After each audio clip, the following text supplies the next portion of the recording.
fashionista muna na cute ang peg ni Brindel at ni Britney for today's video.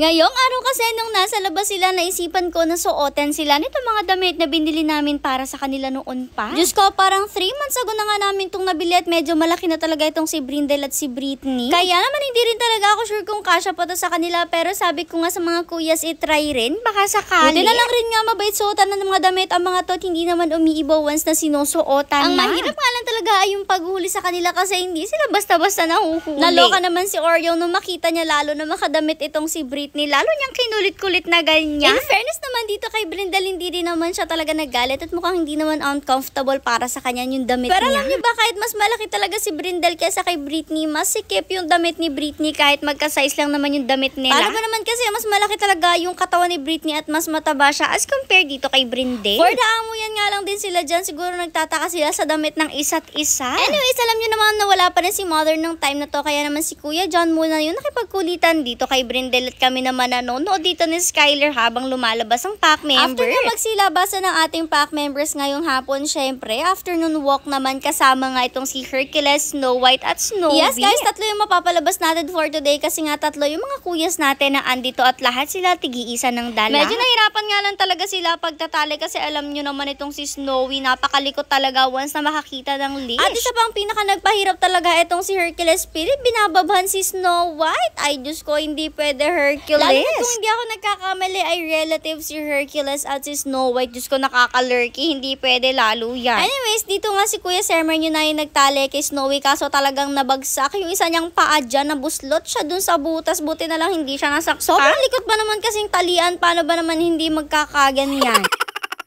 After 15 years nga ng pagtatali sa kanila, finally nakalabas na rin sila at si Kuya John hinila-hila talaga agad ni Snow White. Ang na naman ni Kuya Sermer nyo ay si Snowy tapos si Hercules naman ay kay Kuya Christian. Etong si Snowy nga dito na dumaan sa may damuhan o diba talagang chinerish niya yung moment. Talagang sinamantala na finally nakalabas siya at diretso nga dito sa damuhan. After nga na nagsitakbuhan na rin sila papunta dyan sa dulo, syempre hindi pwedeng hindi sila magpapagod. Yan nga yung reason kung bakit gusto nila palagi lumabas sa hapon. Akala ko nga 3 lang kami dito pero tingnan nyo, 4 pala kami kasi itong si Achichi tatakbo rin papalapit dito kay na Hercules. Di na nga lang natin siya pinalapit kahit alam natin na behave naman si Hercules kasi di rin natin alam kung ano ba magiging reaction nitong si Snow White at si Snowy. At isa pa alam nyo naman itong si Achichi lately nakitaan talaga natin ng garapata. Paano ba naman kasi ang batang yan gala na rin at kung saan nakakarating. Tingnan nyo naman, dito siya nakatambay sa damuhan na to, nakakaloka.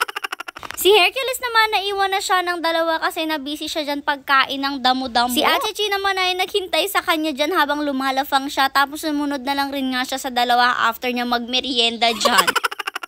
Si Snow White naman talagang sinasagad ang energy niya kasi nung pauwi, tumakbo na nga lang siya ng tumakbo. Talagang pinahirapan niya si Kuya John. Habang yung dalawa naman kalmado lang talaga sa paglalakad dyan, feel ko nga ay pagod na rin sila lalo't ang tataba naman. Ang bilis ding mapagod. Nag-hi na rin nga kami dito sa doggy na to na palagi nakaabang sa amin ng cute-cute niya. Doggy nga pala siya guys, ng kapitbahay at kamukha siya ni Snowy. Eto si Mama Dog naman, Diyos ko, tinatahulan kami nung time na to kasi nga galit sila kay na Hercules. Tumambay nga lang rin muna sila dito sa may harap bago nga sila totally pumasok sa loob. Alam nyo ba, parang ayaw pang pumasok ng mga to kasi pinush pa talaga sila para pumasok. Mukhang nag-enjoy naman sila sa labas. Pagpasok naman dito sa mansyon, nagkakagulo na ang mga alaga kaya naman magsa-start ng magpakain si Kuya Sermer. Pero ngayon kasi bago magpakain, binibigyan muna natin ng energy na vitamins itong ating mga puppies. Yes guys, na-realize ni Mother na mas maganda nga daw ibigay talk bago kumain kasi mas nagkakaroon daw ng ganang kumain ng ating mga puppies kapag nakainom na ng vitamins na to. Naloka naman kami guys kasi nung pupunta na kami kay Brindel at Britney, wala na naman si Brindel. Andito pala siya kay Athena ulit. Diyos ko naman si Brindel, naayos na namin yung butas guys pero ginawa niya ulit ng isa pang butas at lumipat talaga ulit siya dyan. Kaya naman nilipat ulit siya ni Kuya Sermer nyo pabalik dito kay Britney. Noong time na to nga nanonood talaga si Skyler sa ating pack members at nag-e-enjoy rin talaga siya magala-gala dito sa loob ng mansyon. Habang tinatapos naman ni Kuya Sermer nyo yung pagpapainom ng vitamins, si Kuya John naman ang naghanda ng pakainan ng ating pack members para mamaya nga lalagyan na lang ni Kuya Sermer ng dog food. Si Kuya Christian naman busy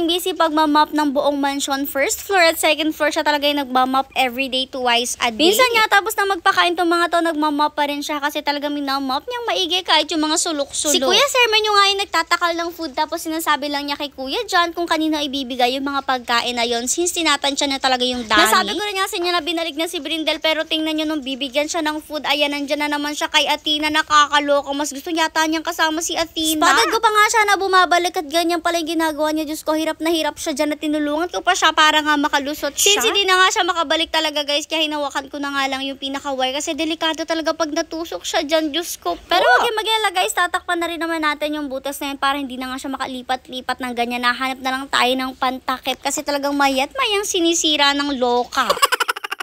Anyway, so far doing good naman ang mga kuyas natin at pati na rin nga ang pack members natin. Very friendly naman sila sa mga kuyas natin na nag-iintindi sa kanila habang wala si Mother. Ngayong araw nga pa, third day na nawala ni Mother. In fairness, very good din ang pack members natin kahit wala ang mommy nila. Behaving well sila. Nag-enjoy rin naman kami kasi kahit nga ako, sobrang na-miss ko ang pack members kasi buntis pa ako nung huli akong nag-asikaso sa kanila.